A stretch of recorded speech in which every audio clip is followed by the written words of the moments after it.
Ada profesor olahraga di Jawa Tengah, angin segar dunia olahraga. Komisi B sambut baik usulan KNTI dan Fitra. Bank Jateng Cabang Slawi ingin perluas layanan ETPD. Jembatan Girpasang Klaten lancarkan akses desa. Sosialisasi 4 pilar pendidikan pesantren harus kedepankan Pancasila.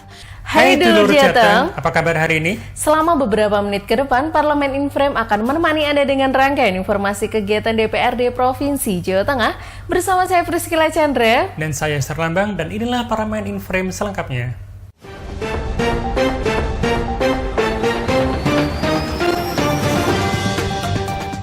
Guru besar baru UNES di bidang olahraga diharapkan dapat meningkatkan kompetensi dan kualitas atlet olahraga di Jawa Tengah. Wakil Ketua DPRD Provinsi Jawa Tengah Ferry Wawan Cahyono kini merasakan aura positif mengenai masa depan olahraga di Jawa Tengah.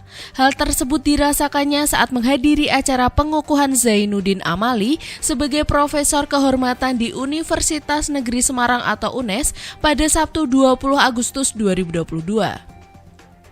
Ia mengungkapkan dengan adanya guru besar baru di bidang olahraga, kompetensi dan kualitas atlet olahraga di Jawa Tengah mendapatkan angin segar.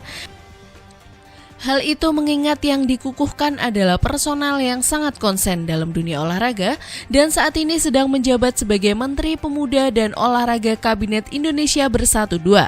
Zainuddin Amali dikukuhkan dengan artikel paparan pada upacara proses pengukuhan Profesor Kehormatan UNES dengan judul Kebijakan Olahraga Nasional Menuju Indonesia Emas, dengan pendekatan model Tarsil dalam kebijakan pembangunan olahraga nasional. Zainuddin mengusulkan gagasan berupa desain besar olahraga nasional untuk mendukung peningkatan prestasi olahraga di Indonesia. Nelayan dan aktivis yang tergabung dalam KNTI dan Fitra Wilayah Jateng mendatangi Gedung Berlian terkait raperda tentang hasil pertanian, perikanan, dan produk UMKM. Belasan orang terdiri dari nelayan dan aktivis yang tergabung dalam Kesatuan Nelayan Tradisional Indonesia atau KNTI bersama Forum Indonesia untuk Transparansi Anggaran atau Fitra Wilayah Jawa Tengah mendatangi Gedung Berlian DPRD Provinsi Jawa Tengah pada Senin 29 Agustus 2022. Kedatangan mereka tersebut menyampaikan aspirasi terkait agenda Komisi B yang tengah menyusun raperda tentang tata kelola sistem pemasaran hasil pertanian, perikanan, dan produk usaha mikro kecil menengah yang diharapkan bisa memberi manfaat besar bagi para nelayan, petani, dan peternak. Bisa memasarkan produknya secara luas. Usulan yang diberikan di antaranya pengadaan stasiun pengisian bahan bakar nelayan atau SPBBN terdekat dengan kampung nelayan, dan peningkatan program kartu nelayan agar bisa mendapatkan subsidi kesejahteraan yang semestinya. Sekretaris Komisi B Ngaini Rihat menyambut baik terkait usulan KNTI dan Fitra tersebut. Menurut legislator P3 itu, usulan dan aspirasi dari masyarakat sangat diperlukan dalam penyusunan raperda karena bisa membantu beberapa poin yang mendukung kesejahteraan para nelayan.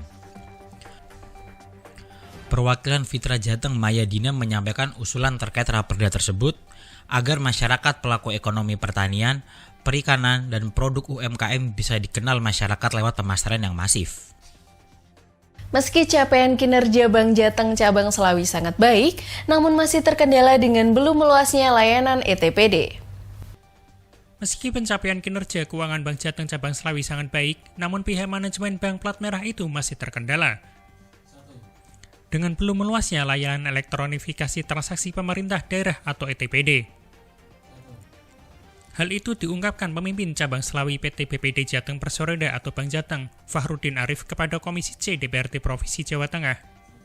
Di ruang coworking space Bank Jateng Cabang Slawi pada Selasa 30 Agustus 2022, Fahrudin menyampaikan bahwa pihaknya tetap ingin memperluas pangsa pasar, khususnya di instansi pemerintah daerah.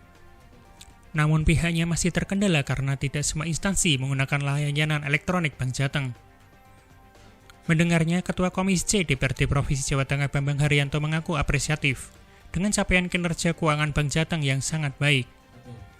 Terlihat dari pencapaian rasio non-performing loans atau NPL atau kredit macet yang masih di bawah 5%. Soal layanan ETPD, ia mengakui semua instansi pemerintah kini menggunakan layanan elektronik perbankan. Persoalan belum atau masih minimnya layanan elektronik yang menggunakan jasa Bank Jateng. Ia menilai kondisi itu perlu dilakukan komunikasi dengan Pemkab setempat. DPRD mengapresiasi pembangunan jembatan Giripasang di Kabupaten Klaten yang banyak memberikan dampak positif ke masyarakat sekitar. Komisi D DPRD Provinsi Jawa Tengah mengapresiasi pembangunan jembatan Giripasang di Kabupaten Klaten yang baru saja diresmikan pada tahun lalu. Pembangunan jembatan itu dinilai banyak memberikan dampak positif ke masyarakat sekitar. Terlebih, lokasi pembangunan jembatan strategis sekaligus memiliki panorama yang indah selain berfungsi menghubungkan akses dua desa. Sebelum adanya jembatan itu, warga desa Giripasang terisolir karena untuk akses keluar perlu menempuh jarak 150 meter dan memiliki 1001 anak tangga. Dalam pantauan pada Selasa 30 Agustus 2022 itu, Ketua Komisi D DPRD Provinsi Jawa Tengah Alwin Basri mengatakan, jembatan yang diresmikan Ketua DPR RI Puan Maharani pada 30 Desember 2021 lalu selesai dalam jangka waktu 161 hari dan sangat bermanfaat bagi warga. Nilai kontrak proyek sebesar 5,8 miliar tentunya dengan adanya jembatan itu mempermudah akses keluar masuk desa dan kegiatan aktivitas perekonomian warga sangat terbantu. Menanggapinya, staf Kementerian Pekerjaan Umum dan Perumahan Rakyat Ratno mengatakan, jembatan Giripasang memiliki spesifikasi khusus, sehingga sangat aman dilewati masyarakat desa yang keluar masuk. Dengan adanya jembatan tersebut, bisa mendorong aktivitas perekonomian sekitar, termasuk sektor pariwisata. Pesantren harus menempatkan Pancasila sebagai pilar utama untuk mengatasi polarisasi yang ada di pesantren.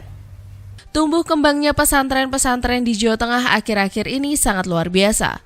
Pendidikan keagamaan menjadi dasar di dalam pesantren dan keberagaman santri yang berasal dari berbagai daerah menjadikan polarisasi di pesantren lebih terasa.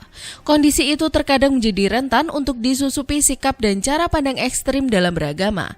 Karenanya dalam pesantren harus menempatkan Pancasila sebagai pilar utama mengatasi polarisasi yang ada di pesantren.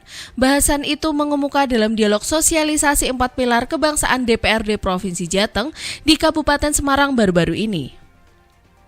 Wakil Ketua Komisi E DPRD Provinsi Jawa Tengah Abdul Aziz yang hadir sebagai narasumber mengatakan potensi masuknya paham ekstrim di pesantren memang perlu diwaspadai sehingga pendidikan pesantren tetap harus berdasar Pancasila. Ia juga menambah dalam perkembangan terkait mekanisme pendidikan dan pengelolaan pesantren, saat ini secara legislasi DPRD tengah menggodok Perda Inisiatif Pemprov tentang pesantren. Perda itu nantinya akan banyak diskusi dengan Kemenak terkait data. Menanggapinya, Nur Abadi selaku Kabid Pendidikan Pondok Pesantren Kanwil Kemenak Jateng yang juga hadir sebagai narasumber menuturkan langkah Kemenak melakukan monitoring ke sejumlah pesantren menyiapkan instrumen bagaimana penanaman dan pengembangan terhadap nilai-nilai Pancasila.